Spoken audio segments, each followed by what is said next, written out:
Oil prices dropped a sudden 10% today, and the global stock markets are now reacting with a massive rally.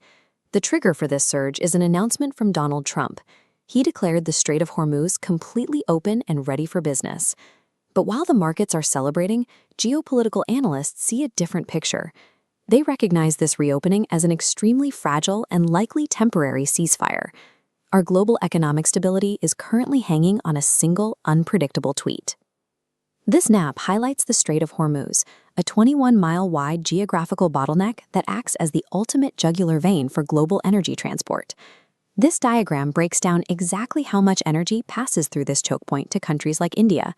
We're looking at 30% of their crude oil, half of their natural gas, and 60% of their liquefied petroleum gas. Any physical closure of this narrow waterway immediately halts these energy supply chains, freezing the flow of resources to major global economies. Because of this severe geographic vulnerability, a localized conflict in the Gulf inherently threatens the functioning of the entire global economic system. Behind the public announcement, the official declaration confirms the U.S. naval blockade remains in full force. The blockade will stay in place until a negotiated deal is 100% complete, a milestone that has yet to be reached. This satellite view displays a large Iranian industrial facility, tying in to Trump's specific demand. He wants Iran to hand over their enriched uranium, an asset he called nuclear dust. Because reopening hinges on these extreme demands, the situation is now a high-stakes armed pause. There's also the physical reality of the water itself. Trump claims that all underwater sea mines are being removed from the strait, but clearing a massive waterway of these devices with total certainty is logistically nearly impossible.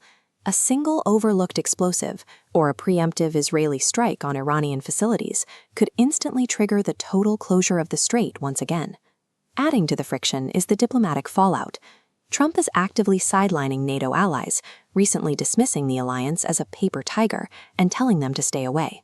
While rejecting NATO, the U.S. is heaping public praise on specific regional players, explicitly thanking Saudi Arabia, the UAE, and Pakistan for their assistance.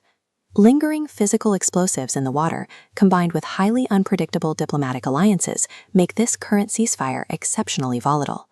The extreme fragility of this U.S.-brokered pause has forced global powers to make a calculation. They realize they can no longer rely on temporary unilateral agreements. In response, a major international summit is being formed, co-chaired by British leaders and French President Emmanuel Macron. This view of the Élysée Palace in Paris shows where representatives from 40 different nations are gathering to establish a permanent, safe navigation initiative for the strait. To give this initiative teeth, they are relying on the inclusion of strong regional navies, like India's, projecting physical protective force right in the Gulf. Notably, the United States is intentionally excluded from this new maritime freedom of navigation initiative. Driven by the constant threat of a closed choke point, the rest of the world is now forced to build permanent, multilateral defenses to secure the future of global maritime trade.